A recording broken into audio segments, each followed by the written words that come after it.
Hey everyone, Gill Gross here, and it is time for another mailbag where I answer your hot takes, your observations, your questions, and ultimately your comments about tennis or anything else.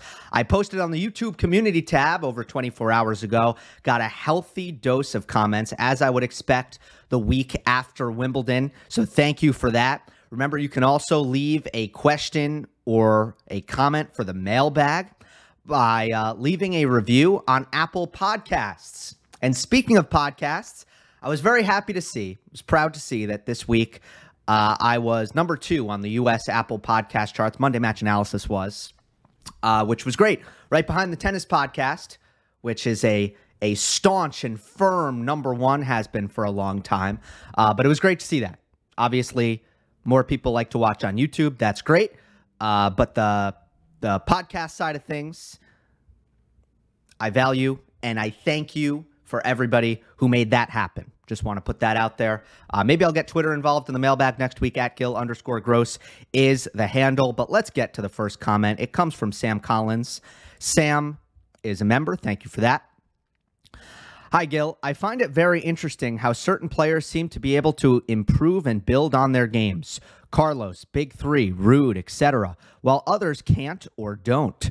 I find it strange that players like Medvedev, Rublev, and Tsitsipas have improved only barely and added little, if anything, to their games. I do not doubt these players' dedication and discipline, so what could explain this?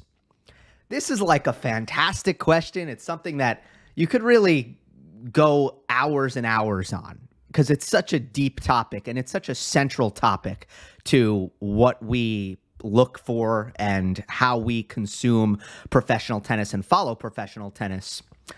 So I got to pick and choose here with what I'm going to talk about and what I'm going to not, because again, otherwise I could go 30 minutes. I think the first thing is noticing kind of patterns about what players are able to easily improve and what they aren't. And I think physically, that's where oftentimes with young players, you are going to see a very natural improvement, something that you can almost always account for. Whenever you have a 20-year-old or a 19, 20, 21-year-old, you can almost guarantee that they're at a stage where they are going to be getting stronger physically in the coming years. Now, not always, right? Sometimes they come on, and I think, the women develop a little bit earlier than the men physically, but sometimes they come on and they're ready to go. But usually not. So, you look at a player like Jannik Sinner, or I'll take a player who you mentioned here, Casper Ruud. Like, they are making physical jumps kind of year after year after year. Casper might be done with that by now. But that's kind of the first thing. And then mentally, that usually takes some time. Are you used to big matches? Are you able to focus for long periods of time? Are you professional on and off the court? Do you control your emotions well? Do you have big match experience? It's another thing. Like, that is almost a natural thing that comes with time, that you'll see most players improve mentally as they go along in their career. But the technical side is much less of a guarantee. It's never a shoo-in that players are going to improve their weaknesses technically. And I think that's kind of what you're referring to when you look at Daniil Medvedev, who doesn't have a transition game that he can rely on. Or you look at Andrei Rublev, who doesn't have good hands, doesn't hit good drop shots, doesn't hit good volleys, just doesn't really have a lot of baseline variety either. Or you look at Tsitsipas, who just doesn't hit his backhand return well off of clay. That's what I think you're referring to. You're looking at technical weaknesses, and those are hard to get better, and it doesn't always happen. And that's where I think the big three, they are more so exceptions to the rule, right? When you look at Federer improving his one-hander, making it a more offensive weapon, flattening it out later in his career, hitting over the return of serve instead of chipping every time, adding the drop shot to help him win on clay in 2009 at Roland Garros. When you look at Nadal and the improvements that he made, not only on his serve, but also on his forehand and also on his backhand. And, becoming an all-court player to really the highest degree. Djokovic improving his serve vastly, improving his forehand vastly.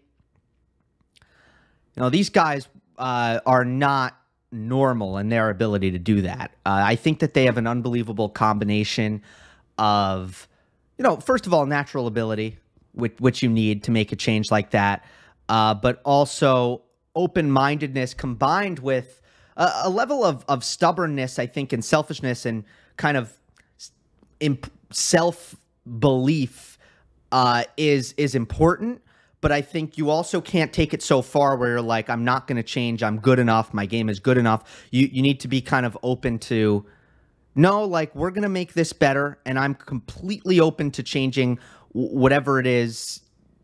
I trust the people who are going to try to work with me and make this change. But there is a little bit of a mystery aspect to it. And honestly, I don't know if the last minute of me talking has been all that insightful. But there is just going to be certain times, like I was just reading Twitter, and Stevie Johnson was included in this exercise where it was like, kind of create the best player you can with $18, and $5 would be Djokovic's backhand, and $1 would be Stevie Johnson's backhand, right? So you have to kind of figure out what you want. Maybe I'll make a video about it. I don't know.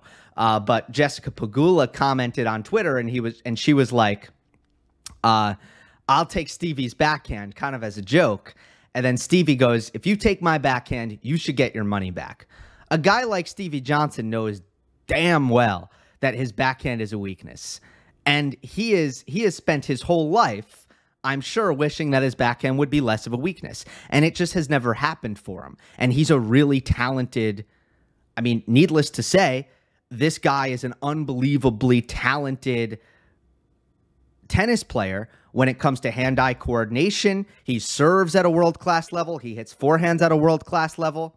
He's got a great slice backhand, but he's got a block when it comes to the two-hander. And these kinds of things from a technical standpoint can pop up. And I think a lot of it comes really, really early on in development, but it's a really interesting topic, and I'm going to leave it at that.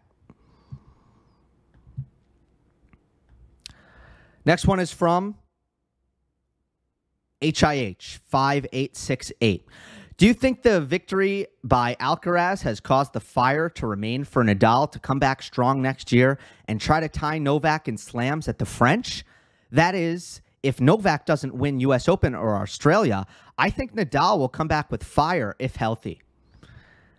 I don't normally worry about Nadal and fire. It's just not something that I track as carefully. And you're probably thinking, well, Gill, you tend to talk about motivation with Novak a lot more often and that is true, because Djokovic is a guy who I don't really see physically declining in any meaningful way, but I have seen suffer some ups and downs just in, emotionally. In fact, the only real down I've seen in his career in, tail end 2016, 2017. Yes, there was an elbow thing going on at the time, but also I don't think he was right. I don't think he was good mentally at that time. I don't think he was happy. I don't think he had the fighting spirit.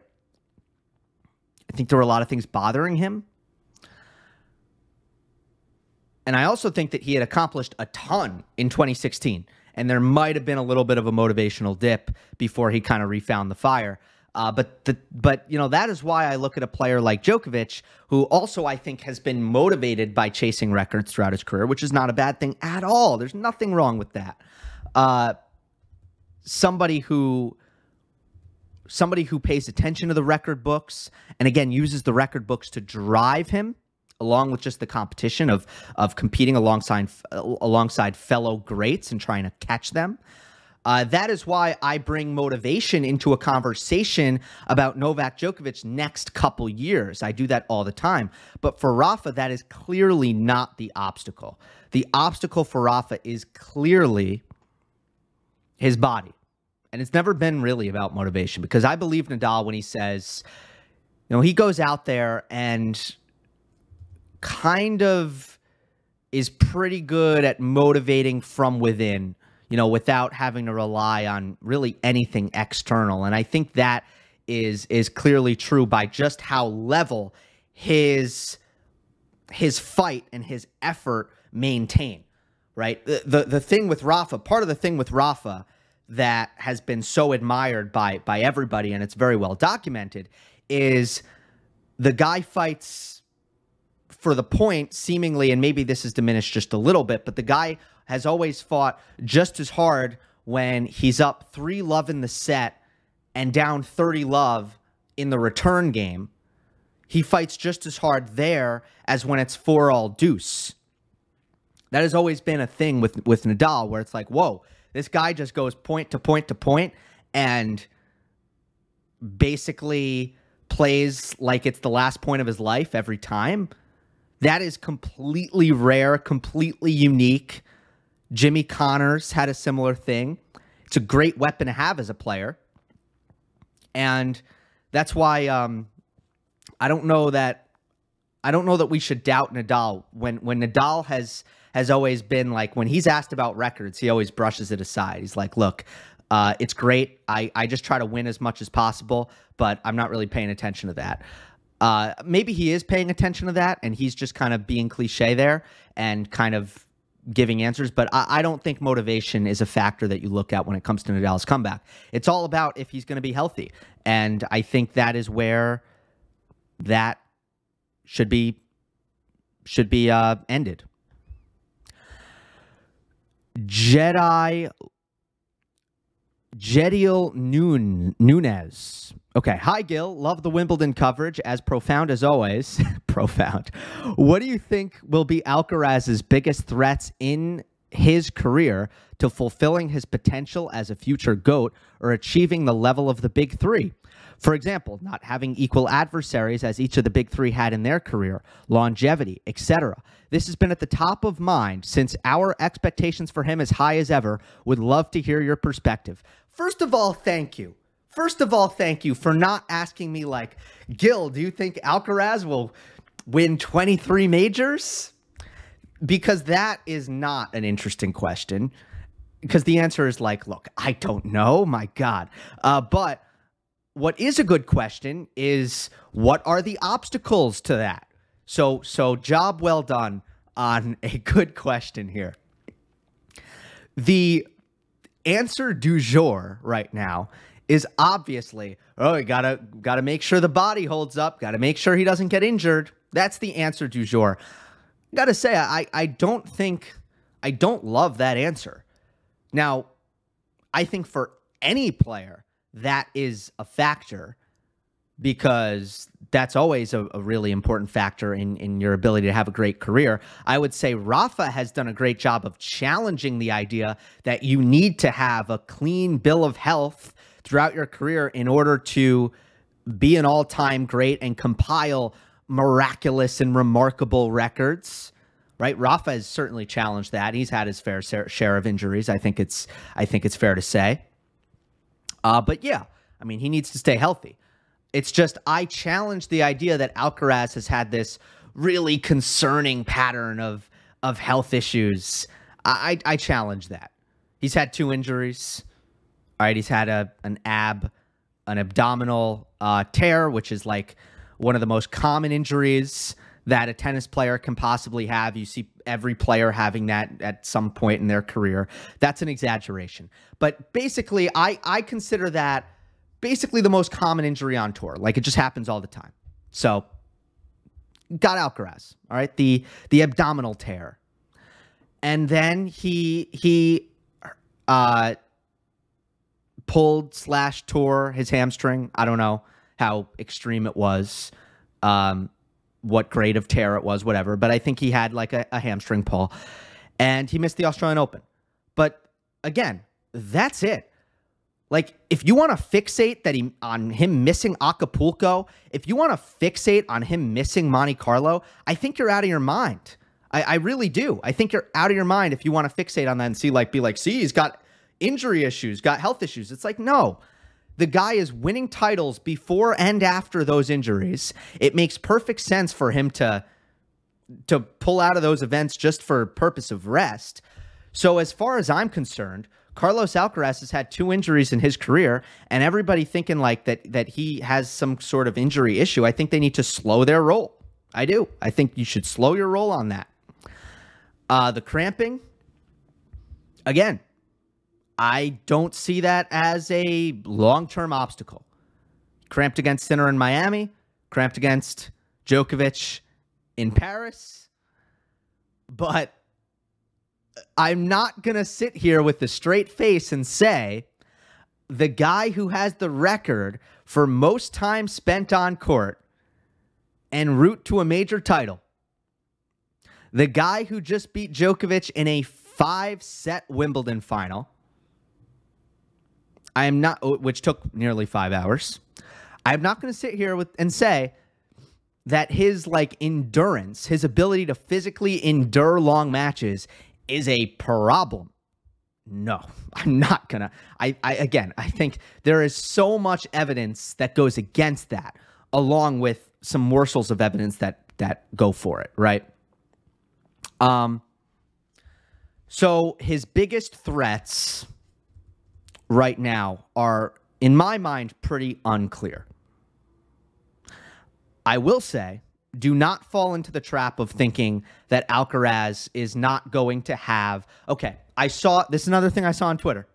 I saw on Twitter somebody said, who do you think Alcaraz's... I think it was Relevant Tennis, said, who do you think Alcaraz's biggest rivals throughout his career will be? And the options were... I might get this slightly wrong, but the options were something like Holger Rune, Jannik Sinner, Daniil Medvedev, something like that, right? Stefano Tsitsipas, like people like that. That is, it's such a pitfall that we go into. We can only consider rivals that are Alcaraz's age or older, and Carlitos being 20. It completely skews our perception of who Alcaraz is going to be competing with in order for him to have great success throughout his career. Completely skews it. Because there is in my estimation, over a 50% chance that Alcaraz's greatest rival in his career, we have never heard of. We have never heard of that player. There's over a 50% chance that is the case. I mean, it might be Rune. It might be Holger Rune, who we've heard of. But you got to remember that more people are going to come along, and we don't know what those people are going to look like. That's all I got on this. Again, coming into 2023, I think it's worth saying, I was curious to see, could Alcaraz get a little bit more solid, have less erratic, less moments where he's making a lot of errors and playing erratic off the ground. I was looking for, is he going to improve his first serve? I was looking for, is he going to improve his nerve management? Of course, there have been ups and downs this year, but mostly at this point, ups. Handle the expectations. He continues to improve in every area that he needs to improve in. And that's why it's difficult to answer that kind of question. Next one from Sloppy Gamer. Hi, Gil. Just a quick one. Over the past month or so, we've seen somewhat of a rejuvenation of players from yesteryear returning to the tour. Raonic, Anderson, Nishikori, Wozniaki. Thoughts on their chances for the rest of the season and beyond? Good to see. Happy to see. I love it when players come back, and especially when kind of injury is the determining factor, as it usually is, when a player has to kind of leave the tour for a while. I know that Milos Raonic has been through nightmare after nightmare on the injury front. I think Kevin Anderson has as well. Nishikori certainly has. Wozniaki is the player who I think more retired on her own terms. You know, she wanted to. She was like, all right, I'm good. I've accomplished what I want to accomplish, and now I want to start a family. So for Wozniacki, it wasn't as much injury related, and now she has been a mother for a couple of years, and she's ready to go back on tour. I'm really excited to see what she's able to do. So thoughts on their chances for the rest of this season and beyond? Well, I think Raonic among the men has the best chance to make some noise. Just given his weapons, his play style, his ability to kind of take stress off of his body. Never been a player who's reliant. And that's not about not getting injured. Let me be clear. Because no matter how you play, the tennis tour is physical. You can't just serve your way out of the tennis tour being physical. You can't. So no matter what, it's going to be incumbent. It's going to be essential for these players to stay healthy, and it's going to be the biggest challenge for these players is going to be to stay healthy. Imperative was the word that I was looking for. But I think for Raonic, if his athleticism is diminished, which I think you can expect all of these players that their athleticism, their movement, their explosiveness will be a little bit diminished. He is the guy who I think that will be as little, not as much of an issue for, just given the great weapons that he has, serve, forehand, pretty good volleyer as well. Brings kind of the slice backhand and try to set up his forehand, looks to run around a lot. I just think that Raonic can play this kind of very aggressive style and focus on holding serve with his bomb of a serve. Kevin Anderson, what I hope is that he comes out here with a little bit of a different outlook on his tennis. Because I did always feel about Kevin Anderson, or I do feel about Kevin Anderson, that there is a little bit more meat on the bone, juice to be squeezed out of his potential, if he can just play with a little bit more creativity. He came out with the big serve, the really great ball striking, very consistent, good power, but man, there's just no net play. There's no variety. There's not a lot of unpredictable shot selection at any point in his game. You kind of know what he's going to do. And he's a fine mover, but not a great mover. And I imagine now that he's older, he's going to be an even worse mover. So I just want to see Anderson, let's move forward a little bit. Let's use the serve and the power ground strokes and the smooth ball striking.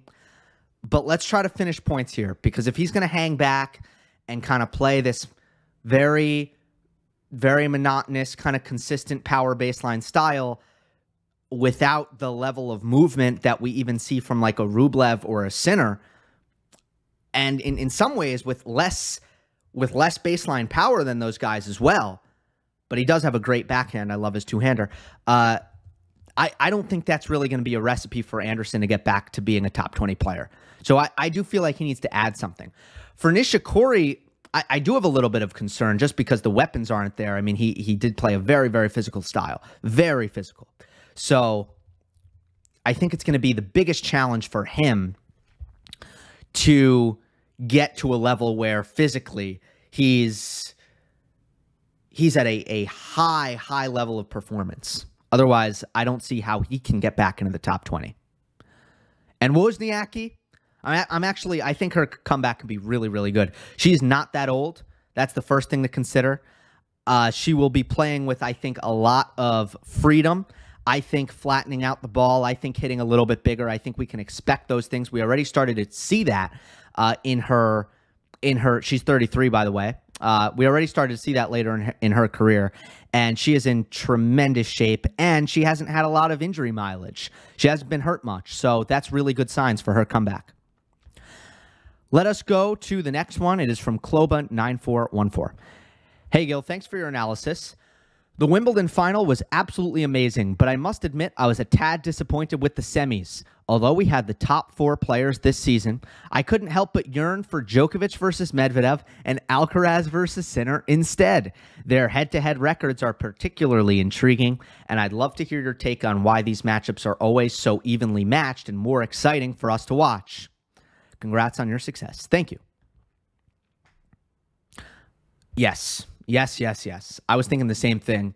You know, matchups are a big deal in tennis. We know this, and these semifinals were a prime example of that. we almost would have certainly gotten more intriguing matchups if it was Djokovic versus Medvedev and if it were Sinner versus Alcaraz. What is my take on why these matchups are so evenly matched and more exciting for us to watch? Look, you guys have already heard, if you've listened to any of my coverage on Alcaraz, you've already heard what I think the best way to play him is. I think the best way to play him, which Djokovic can do, but did he really do it to the best of his ability? Probably not in the Wimbledon final, but I think you need to bring big power, and you need to try to rush him, and you need to try to make him play a ton of defense. Make him play as much defense as possible. I think that's the best way to play Alcaraz. And Sinner does that. You know, we saw against Novak where he's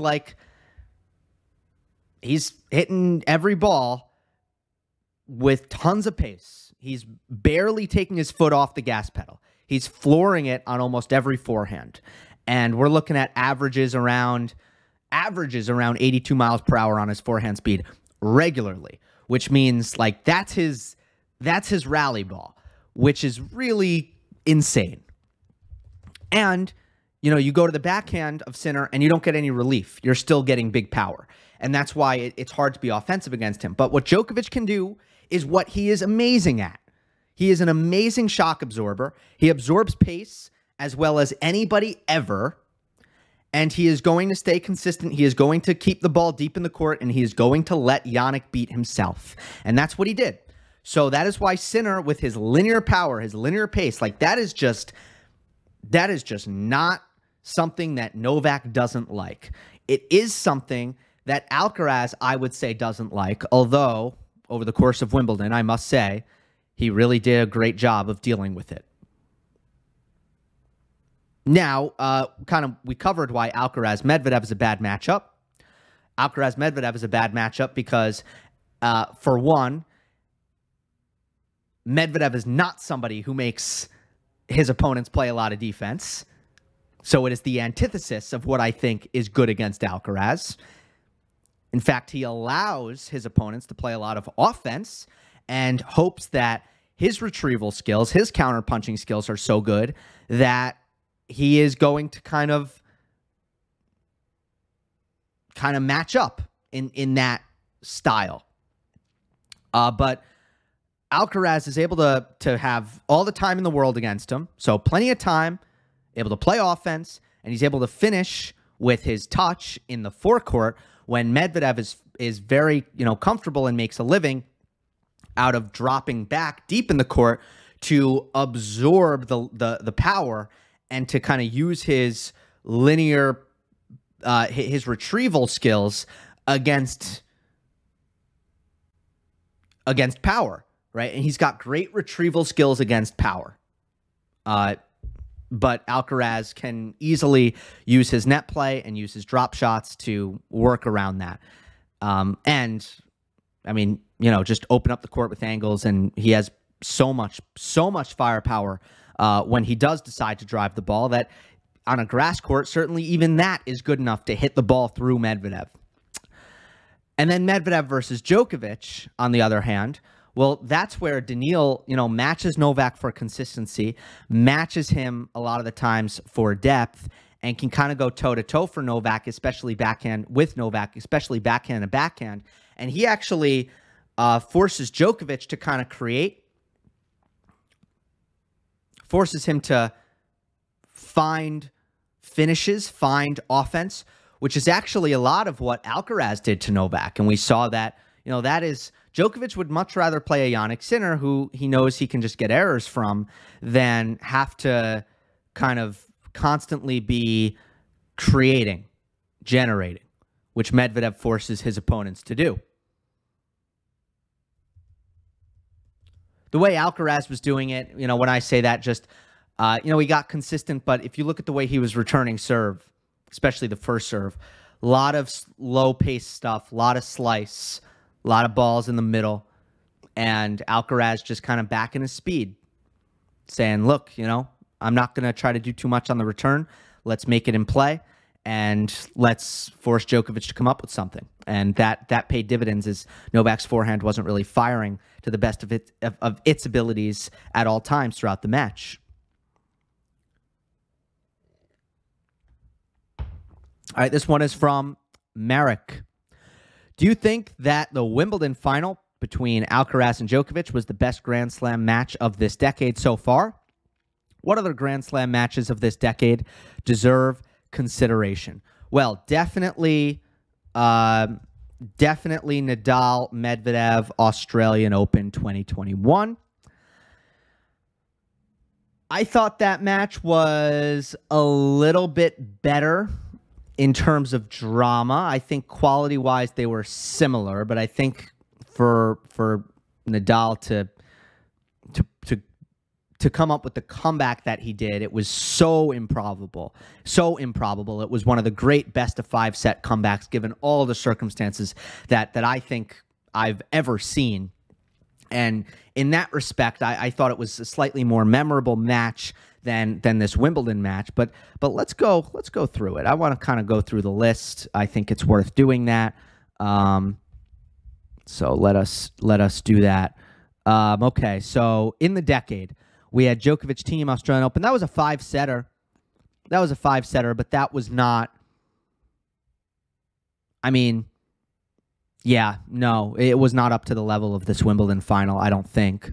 Especially the level in the 5th set. Djokovic was great, but team wasn't in that 5th set. And if you'll remember, Novak kind of played a little bit of possum at some points in that match. So,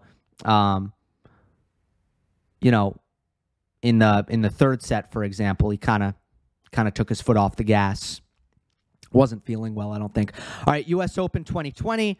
You know, the nerviest match I've ever seen. You know, they played horrible tennis. I mean, it was interesting to watch, that's for sure. But, you know, team over Zverev there. Obviously, that wasn't a classic. Then the French Open in 2020, that was straight sets for Nadal over Djokovic. Australian Open 2021, that was straight sets for Djokovic over Medvedev. That was not dramatic. That was a brilliant performance, but it was not close. French Open final in 2021, not an awesome match. It wasn't. I thought, you know, the first set was really good, and then Djokovic, Tsitsipas actually crushed Novak in the second set to go up 2-0, but the last 3 sets just weren't all that interesting. It felt the whole time like Novak was in control, like Tsitsipas was completely outmatched, and that there was nothing he could do for 3 sets there. And you know, Tsitsipas never came close to winning that final, despite being up 2-0. Djokovic over Berrettini, definitely not, you know, predictable match and not awesome. Medvedev over Djokovic, U.S. Open 2021. No, that was a disappointing match. I mean, I thought that was going to be a better match, and Novak just was kind of out of gas and physically and mentally exhausted, and Daniil was a brick wall. I mean, he was going to... Oh, I'm sorry, I'm not showing myself right now. Daniil was going to just make Novak suffer and earn every inch of it, and Novak was not up to that task. So that was a kind of a disappointing final in a lot of ways. But also, I mean, look, keep in mind, by the way, as I go through this, I'm just talking about entertainment. So no disrespect to any of these winners whatsoever. Nadal, Medvedev, Australian Open 2022. Yeah, I just talked about that. French Open in 2022 was Nadal over Rune. It was domination. It was a terrible final. Wimbledon 2022. I really loved this 4-setter. You know, sometimes we get into the habit of only regarding matches at the highest esteem when they go 5 sets. Sometimes we get into that. It's a bad habit. You know, we should really respect 4-setters. Like, sometimes 4-setters are great. 3-setters, usually not great. But this was a great 4-setter. I loved this final. This was one of my favorite major finals of the decade. Djokovic Kyrgios. U.S. Open 2022, Alcaraz over Rune. Not an awesome final. Alcaraz felt like the better player the whole time. I mean, Rune won the 3rd set in a tiebreak, but it never felt like Casper was going to win. Australian Open this year, not interesting. Straight sets, Djokovic over Tsitsipas. Roland Garros this year, straight sets, Djokovic over Rune. This was the best. I thought that Rune played the best in this final, but it was still straight sets, and it was a loss. So my answer to this is that it's the 2nd best major final of the decade. So it was excellent. That's really good. But I thought that, especially because Nadal and Medvedev in the fifth set was really, they went deep into the fifth, 7-5, down to the wire. Both players kind of picked up their quality in that fifth set. But all the twists and turns that we saw in that match and the miraculous comeback, I think, by Rafa, that to me is still number one, just in terms of enjoyment. But this is number two. This is number two. This had great external factors also. It's kind of the arrival of Carlos Alcaraz. All right, let's go to the next one. It is from Quantum Tennis 991. It's a really long one. Hi, Gil. Talking about the finals, I was wondering whether Novak underestimated Carlos's abilities on grass. Novak in the finals preview presser, there's not a preview presser, but I think you're referring to the presser after his semifinal, remarked that Carlos's tennis is built for clay and slow hardcourt. He also added that Carlos's improvement on grass was fast, though he didn't stress on it a lot. Fast forward to the trophy ceremony. Novak says that he was very surprised how quickly Carlos adapted to the surface, where he did not expect him to do so early. Then he says in the final presser that he had expected Carlos to challenge him on only clay and hardcourt, not on grass. Could this be the reason why Novak didn't keep his level consistent? The reason why he played some loose points in the second set tiebreaker? Maybe he felt Carlos's level would drop eventually, or Carlos would not match his level, or he would succumb to the pressure in crucial moments. Even in their previous encounter, we saw how Carlos cramped. That also may have relaxed him a bit. Because if it were Roger or Rafa instead of Carlos on Sunday, I don't think he would have collapsed on clutch moments. Yes, he could have dropped his level in some stages, but he would have been firing when it mattered most. Some other matches where he was able to make a comeback. French Open 2021 final, Wimbledon 2021 final, Australian Open 2020 final. What is your take on this? Or is it just law of averages, as you said earlier? There's two parts to this. If you're asking me about the comments at face value, I am a little bit surprised. I do feel like Novak should understand that a player who is unbelievably aggressive, like hyper-aggressive player, Carlos Alcaraz, can flatten out his forehand, can flatten out his backhand. It's not like he can only play with heavy spin. Like, he has the versatility to go other directions with it. He's got a good backhand slice. He's got a phenomenal transition game, which I think already is probably the best in the top 10. Like, yeah, his serve is not as polished as it could be, although he can still pump it up to 130. Like, I don't know why Novak looked at his game and expected that he wouldn't challenge him on grass as well. I think that those, again, I'm surprised at those comments, especially with the way modern grass courts are playing now, where it's not so lightning quick, where, you barely have any time and, you have to just hit great serves and hope that you're going to win the point in 2 shots. It's not really like that anymore. So at the end of the day, I'm a little bit surprised. Where I have a harder time in assuming that is why Novak had some moments where he wasn't at his best in the final.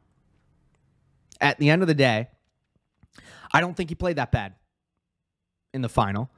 And, although he made some crucial mistakes in big spots, he is human, and it does happen.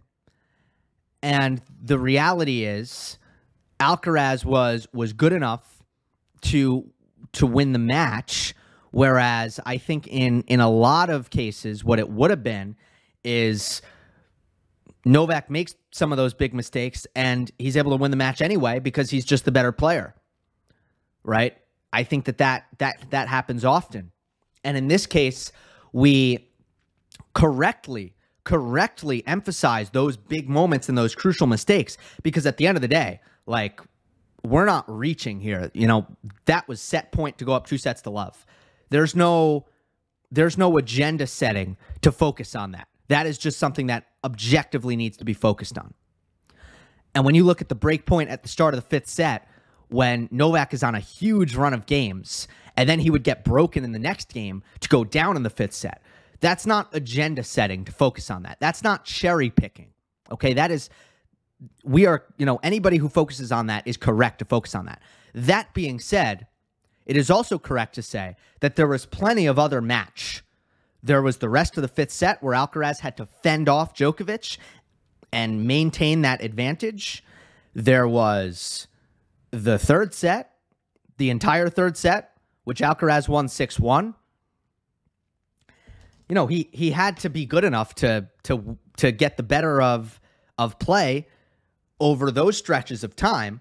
And I think, despite Djokovic's, Djokovic faltering in some of those big moments where it's uncharacteristic. And historically, especially in major finals, he has not. And he has never made those kinds of mistakes, or at least hasn't in a very, very long time. Normally, it wouldn't cost him. It's because Alcaraz is so good. That is why not only did Djokovic make those mistakes, but he lost the match. I don't know that you could say that, the underestimation, look, maybe, but I have trouble making that leap. I do think the comments are strange, though. From Kaya. This is also kind of about surface. We often think of grass and clay being opposites. The former is quick and low bouncing. The latter is slow and high bouncing. And then hard courts are somewhere in between these extremes. So it's not surprising that we have many players who are good on clay but not on grass, such as Rune, and some players who are good on grass but not on clay, Bublik. Then we have interesting cases where players thrive on neutral surfaces. For example, why was Rafa more successful at Wimbledon early in his career than Australian Open and US Open? How do we explain players like Halep and Muguruza who only have Roland Garros and Wimbledon titles? Bjorn Borg only has Roland Garros and Wimbledon titles. Even Ash Barty's first 2 slam wins were on neutral surfaces. Vondrousova's best results are on clay and grass. The only explanations I can think of are movement and inconsistent bounces leading to more racket skill improvisation. But am I missing other reasons? And then there's some comments also on Kasatkina. Okay, not going to read that just because this got too long. It's a little bit case by case here. But the surfaces do have some interesting nuances. First, let's just kind of go through everybody who you mentioned. And then I want to talk about some players who come to mind when it comes to this question. Rafa, more successful at Wimbledon early in his career. Part of that might have been motivation, honestly. Now, I just said earlier in the podcast that with Rafa, motivation isn't a big deal. I stand by that. But I will say that his biggest goal was to win Wimbledon. Like, that's kind of what he wanted to do more than anything. And I think New York bothered him. The courts bothered him. And I think the noisiness, the hustle bustle bothered him. He didn't feel at home. And that was definitely a factor for Borg. Borg hated being in New York. He did not like the vibes.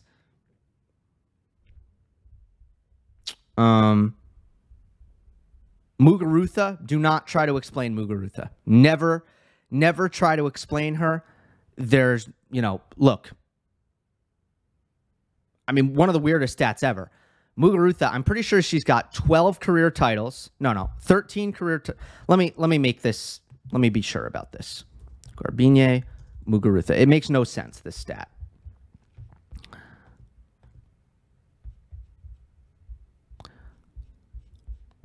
Got to go to her career statistics page. So, obviously, Muguruza has 2 major titles, Roland Garros, Wimbledon. But overall in her career, she's got,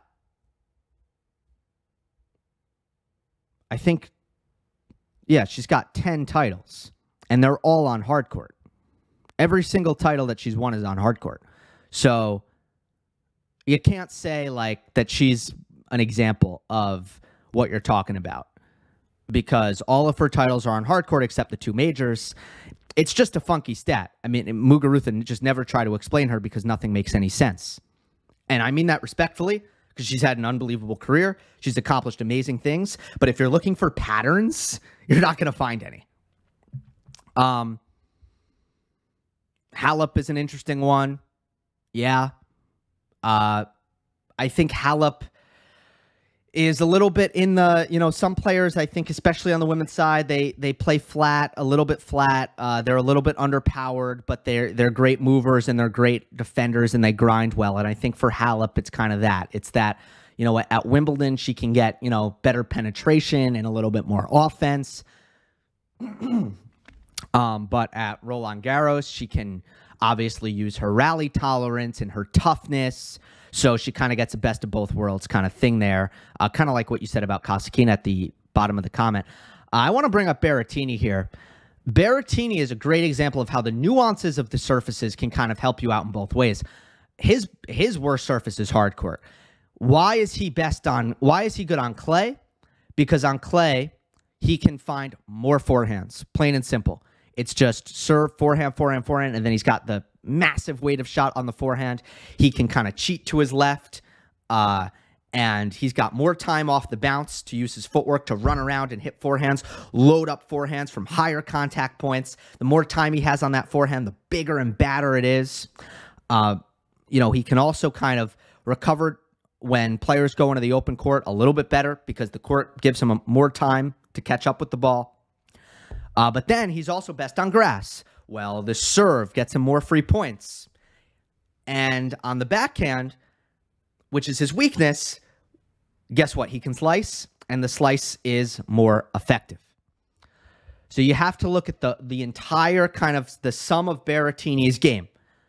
What surface is his forehand best on? The clay. That's where his forehand is the biggest factor. What surface is his serve the best on? What surface is his backhand the best on? The grass. What about hard court? None of the above. So you got to look at nuances here. But it's interesting when players pop up where they're better on the natural surfaces. Also, Borg, though. Borg is an interesting one. Did he play? Was he playing Australian Opens? Let me look that up real quick. Why do I feel like he wasn't always really playing? The AO. Yeah, he played it once in 1974. Yeah, so I was correct. Again, folks, keep that historical context when you're looking at the record books. Stuff was different back then. Keep it in mind.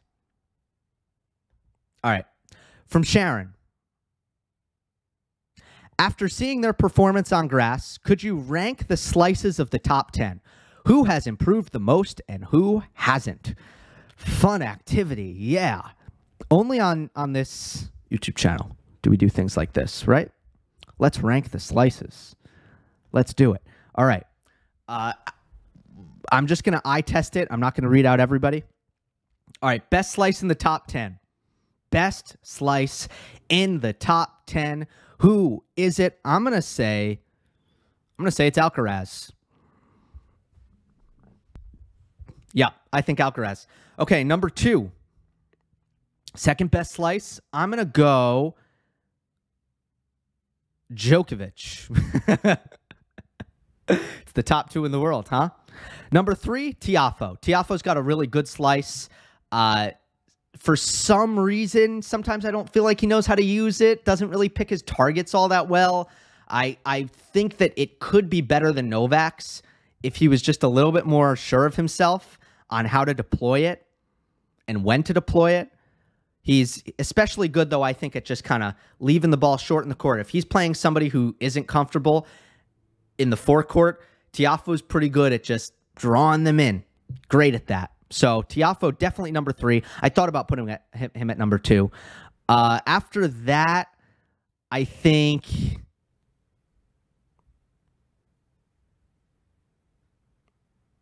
that's tough after that. I'm going to go with Rune. I don't even think Rude's slice is all that good, but this paints a good picture of like the backhand slices in the current top 10 are bad. Like it is not. I made a YouTube short about it. I talked about it in a recent mailbag. This is a bad moment for the backhand slice. All right, Rune at number 4. I'm going to go with Holger Rune at number 5.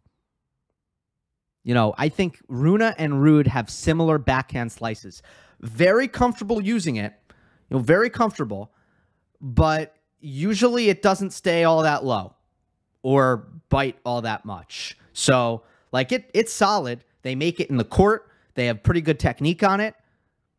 So there's nothing really bad about it, but it's also just not really a great setup shot. Like, it doesn't actually do what a good backhand slice is supposed to do, which is stay low. Okay, after that, now we get to kind of the bad backhand slices. I'm going to go at number 6, Andrei Rublev here, because Rublev has really improved it. It's much better than it used to be. And then at number 7, I'm going to go with Jannik Sinner, who's also really improved it, and it's gotten a lot better. And I think at some point in Sinner's career, he's going to have a slice that's actually pretty good. But so far, I just got to see him. I just got to see it more. I think next year when we have this conversation, Sinner would be much higher on this list. But right now he's 7. You know, maybe he should be actually before Rude. So Sinner 6, Rublev 7. I would say at 8, let's go Tsitsipas. Tsitsipas at 8. He does not have the worst slice in the top 10. I know it might seem like that. I know he might have the most scrutinized slice in the top 10. But the reality is, he's not even close to being worse than the next 2 players, because it's just that he slices more often, and his slice is probably more important, given the other. You know, given the one-handed backhand. And then I would say Medvedev 9 and Fritz 10. You know, Medvedev's backhand slice, pretty bad. Although he does have, you know, good enough natural talent, good enough hands to kind of hit some decent backhand slices, even though his technique is really bad. And then Taylor Fritz, like, he basically refuses to hit it, and he just doesn't really have it. So there you have it. Top 10 backhand slices ranked.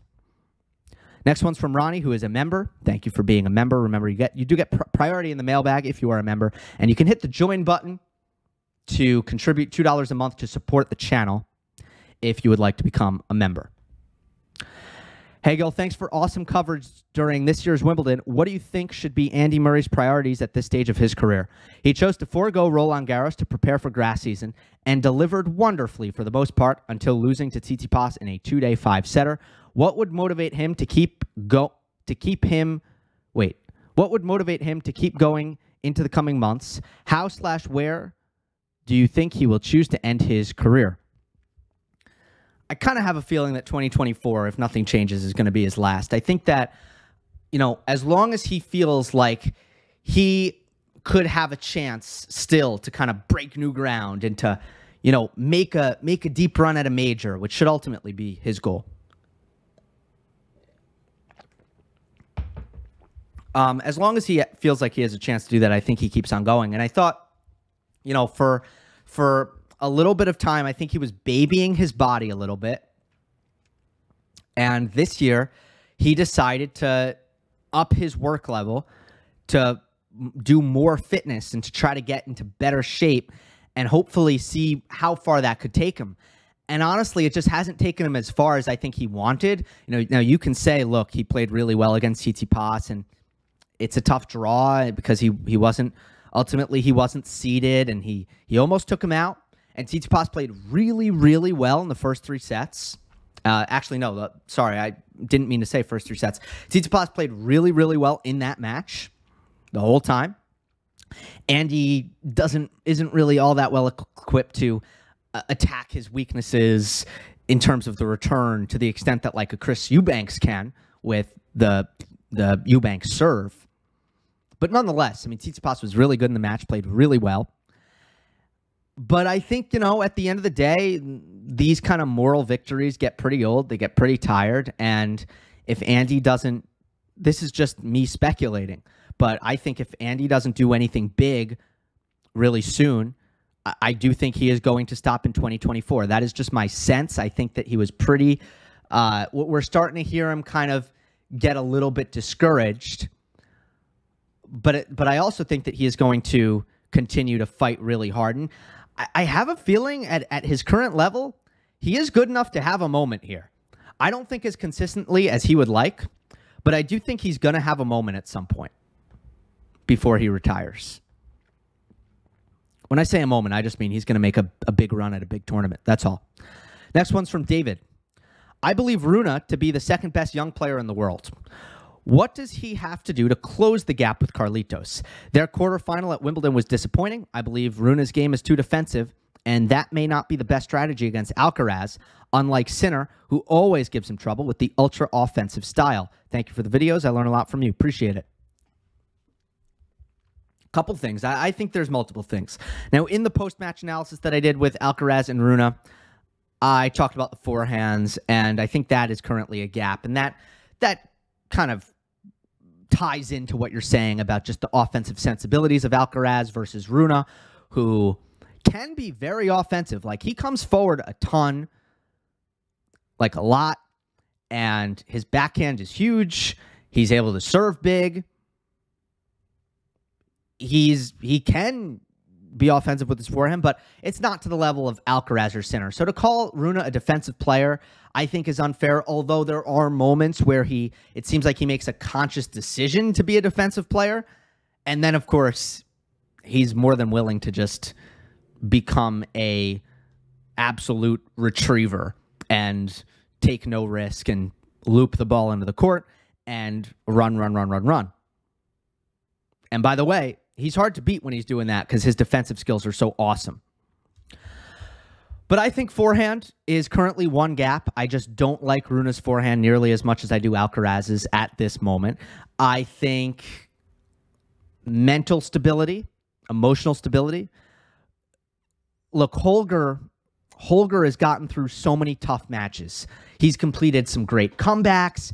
He's won tight 3-setters. He's won tight 5-setters now. So, you know, I know that Holger sometimes gets slapped with like this mentally weak kind of label. I hate that. I don't think it's true. I don't think it's right. You know, Rune's mentally pretty good, but he's not perfect. He's very, very, very far from perfect. I still think he has too many ups and downs in his matches. He needs to get more consistent.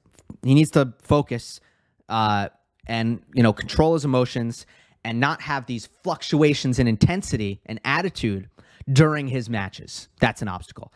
And physically, he's not there yet. But again, he's 20. Like, that's where Alcaraz is not normal. That is why I hate it. And I've you know, like, pushed back on, like, Christopher Clary, formerly of the New York Times, now of Substack, when he's like, during the U.S. Open, he's like, good thing Alcaraz is 19, and that's why he can do this. And I'm like, no, it's not because he's 19. Most 19-year-olds would die. Most 19-year-olds would be dead by now. It's not because he's 19. It's because he's different. It's because he's special. So I think for Rune, like, physically he's not there. Mentally he's not quite there. And technically I feel like he's got everything, but the forehand is the biggest thing that lags behind Alcaraz technically.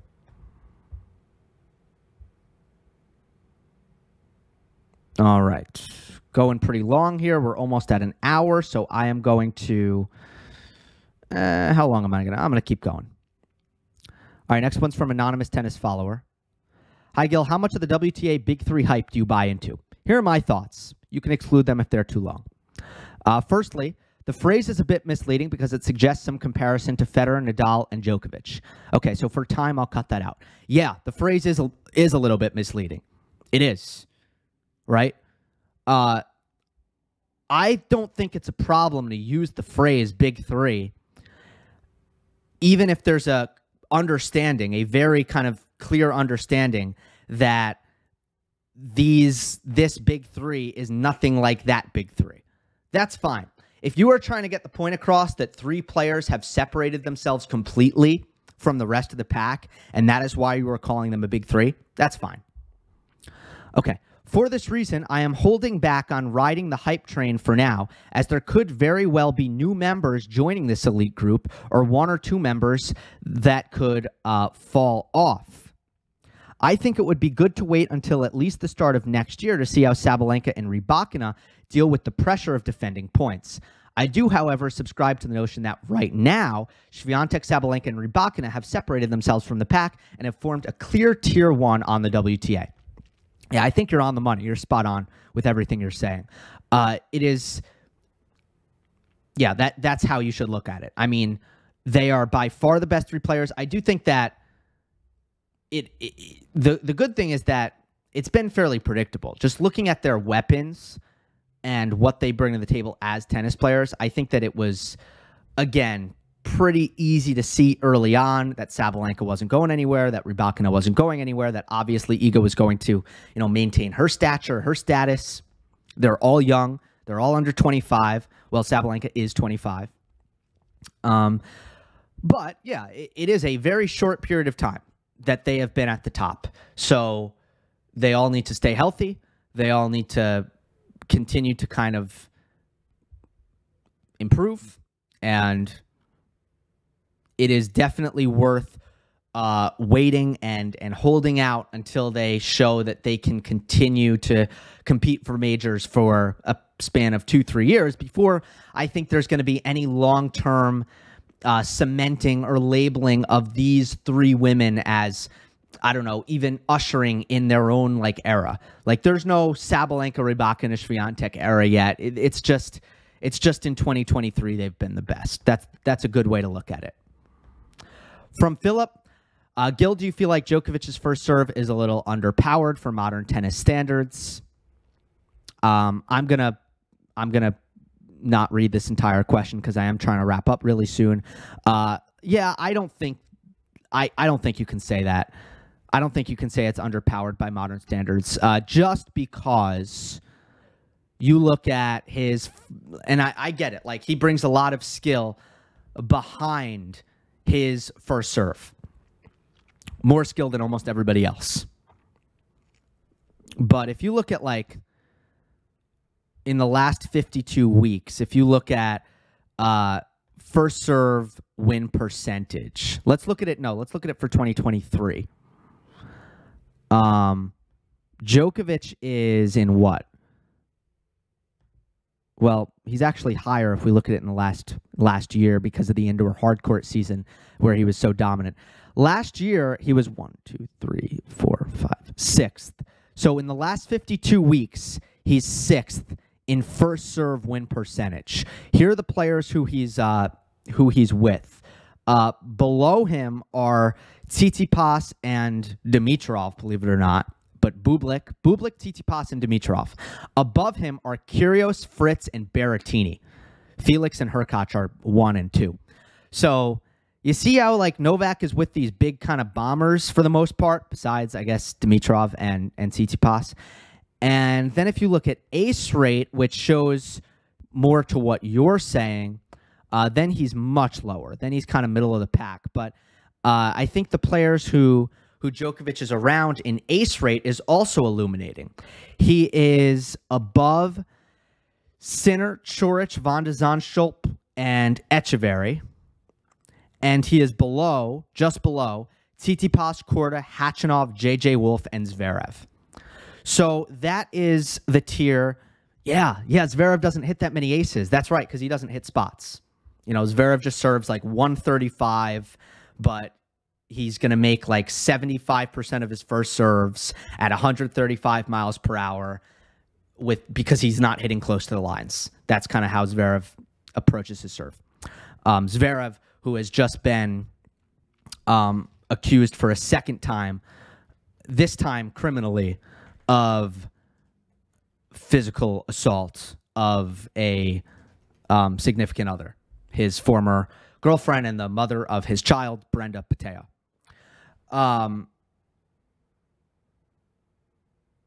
Yeah, so I don't, Djokovic's first serve, it's hard to say it's underpowered when, even the players in ace rate who you would group him with are not players who you would really say that their first serves are underpowered, save for maybe Sinner. All right? You're not saying that about Zverev, J.J. Wolf, Khachanov. Korda you would maybe before, but not anymore. Echeverry, Van de Zandschulp, Coric. Yeah, not really. Sonego is in there.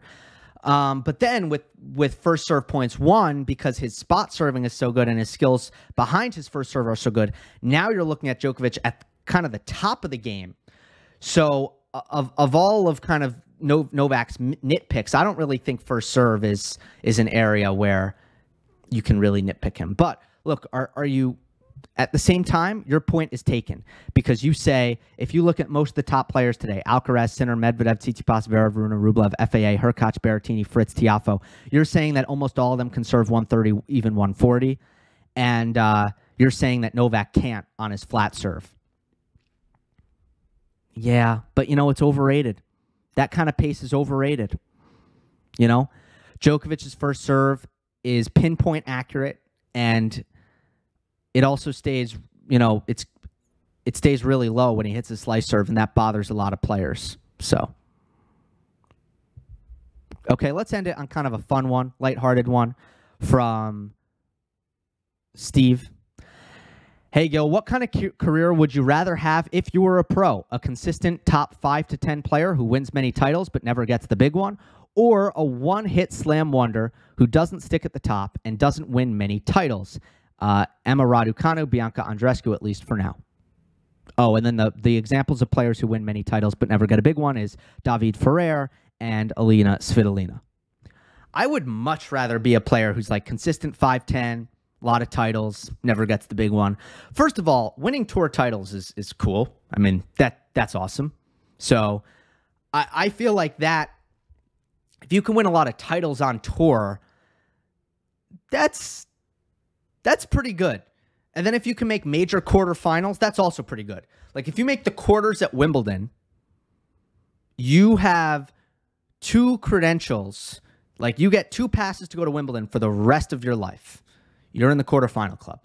And I think if you, and they were talking about this, I was listening to a great podcast that I recommend. It was with Chris Eubanks on Behind the Racket with Mike Cation and Noah Rubin, and Blair Henley was on there as well, where, Eubanks was saying like, yeah, now that I'm a Wimbledon quarterfinalist, like that has weight. I get that because like when I'm 50 years old and I'm at the tennis club and people are like, hey man, that's Chris Eubanks.